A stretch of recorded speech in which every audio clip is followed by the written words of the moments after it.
What if a single, unexpected event completely rerouted your carefully planned life?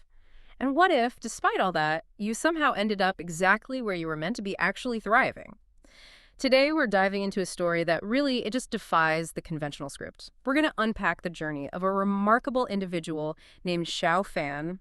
His life is, well, it's like a masterclass, an academic comeback, dramatic career pivots, and these life-altering decisions driven by both chance and this incredibly strong personal conviction. He went from being, quite literally, given up on in high school Give it up on. to a successful programmer at a major tech company in the Bay Area. Yeah. And there were some truly wild twists along the way. Absolutely. And our mission here in this deep dive is really to pull out those crucial nuggets of knowledge, the insights from Xiao Fan's own account. We'll explore how external forces, things outside his control, Right. but also his own powerful personal drive. And these unexpected opportunities shaped his path. And hopefully offer you some practical takeaways on adaptability, self-direction, and maybe what it truly means to define success on your own terms. Yeah, exactly. And our source material for this is, it's gold. It's a direct, in-depth interview with Xiao Fan himself. So we get his personal reflections on the choices, the turning points, straight from him. Okay, so let's set the scene. Picture a typical Chinese high school senior year. We're talking incredibly intense, right? Long hours, immense pressure. Oh yeah, the Gaokao pressure is legendary. Totally. But here's where Xiao Fan's experience was, well, anything but typical. Yeah, it's really striking. For the entire first half of his senior year, he was, profoundly disengaged. His teachers had essentially written him off, given up on him, as you said. He tells us he spent his days sleeping in class, reading borrowed books, anything but studying, basically playing basketball. Just completely detached from that high-stakes academic pressure everyone else was under. Yeah. It's fascinating. Operating entirely on his own terms, even then. From a very young age, yeah. But then came this stunning turnaround. Just incredible. Xiao Fan recounts this amazing 3-month period, intense self-study, pretty much living at the city library. Just pure focus. Exactly. And this wild surge, as he called it, it propelled him from performing like someone who might maybe scrape into a decent local university. Third-tier line student, yeah. To scoring an unbelievable 121 points above the mark for China's most elite universities. The Tier 1 line. Well, He ended up ranking 5th in his entire school. that's just astounding, especially given where he started that year. What do you think flipped the switch? Was it just sheer willpower, or did that freedom from the usual classroom pressure actually unlock something? That's the million-dollar question, isn't it? I mean, so many of us struggle with motivation, but his story isn't just about discipline, I don't think. It's about what happens when maybe those external pressures are removed and an internal drive takes over. It suggests that maybe, just maybe, real learning potential has more to do with self-direction than rigid structures. A powerful thought, really. Definitely. Especially for anyone feeling stuck in a traditional path. Okay, so just when you think, right, his path is set, he's aced the exam, top university bound. Life happens. Life happens. A major glitch in the university application system. A big one. Despite securing this coveted spot in an 8-year combined bachelor-master-doctor program at Xianjiatong University, a really prestigious place, Highly sought after. he gets automatically assigned to Renmin University's Japanese department. Japanese. Talk about a curveball. It's such a profound example, isn't it, how these external, totally unpredictable things can just derail everything. Even the best laid plans. Right. He tried to fight it, argue the placement, but nope, it failed. He was forced into this completely unexpected academic path. Imagine the frustration after all that work. All that focus, yeah. Then a computer says, nope, you're studying Japanese. So, okay, there he is. Incredible comeback, then shunted into a field he has zero interest in. How did he handle that at university? Well, he certainly didn't just, resign himself to studying Japanese verbs. His main focus that first year wasn't the language at all. It was actively trying to change his major. Okay, makes sense. And he eventually managed to transfer to the information school, pursuing computer science. But what's really insightful here is that back in 2012, computer science wasn't actually a super popular or prestigious major at Renmin Uni. Really? Compared to what? Compared to their big hitters like finance or law.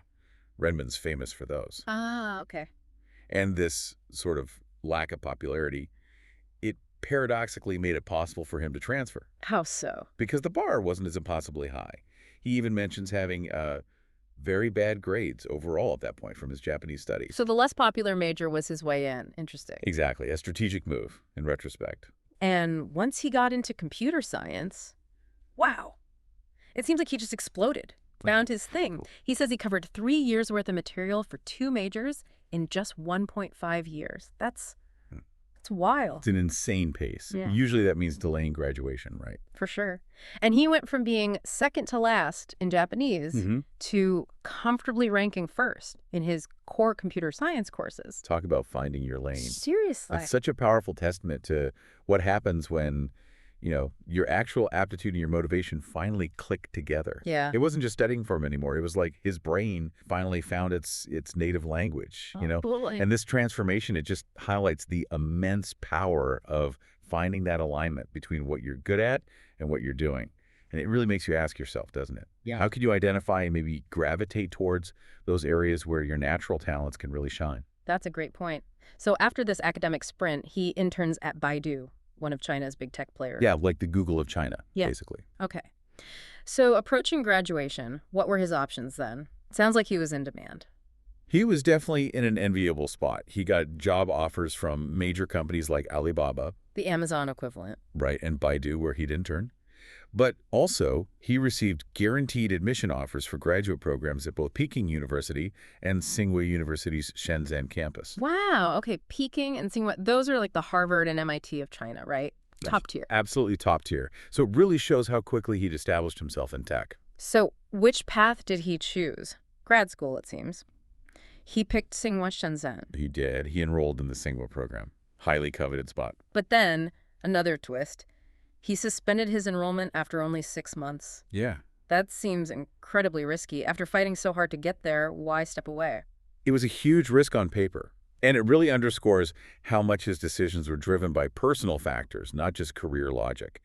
He told us, very candidly, the reason was intensely personal. Okay. He moved to the United States to be with his girlfriend. And pretty quickly, he landed a job at a big tech company in the Bay Area, Silicon Valley. Right. And he's been there ever since. So he basically ditched one of the best grad programs in China for love, and it worked out. It seems so. It's a gamble many wouldn't take, especially with that kind of academic path laid out. Did he ever express any, second thoughts, hesitation, regret? Not according to the interview. He actually describes his current life pretty positively. He's a programmer, enjoys a really good work-life balance. Better than the industry norm, you mean? Yeah, much better than the typical tech grind. He mentioned often working effectively just 4 or 5 hours a day. Nice. Which leaves him plenty of time for global travel, local entertainment, that sort of thing. He even bought an RV and traveled the U.S. during the pandemic. Yeah, in 2021. Took a big road trip. That's amazing. And what's fascinating, really, is this recurring pattern you see. Right. Decisive, bold actions. Right. Whether it was that intense self-study binge, the strategic major change, or just uprooting his whole life for a relationship. His story consistently shows this willingness to prioritize his personal values and grab unconventional opportunities when they appear.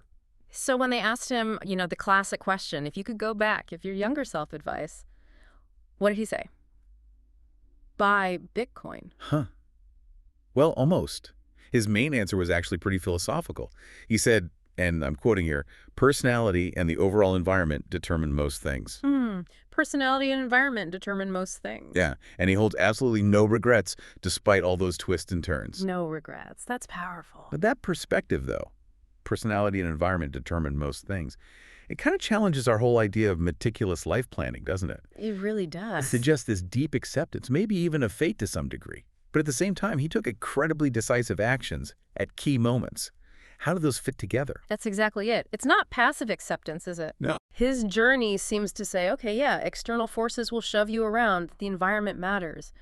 But your personality, your drive, your adaptability, your core values, that's what determines how you navigate those shoves. Right, how you react. His no regrets isn't about apathy. It feels like it's about embracing every single detour as part of his unique story, his fulfilling journey.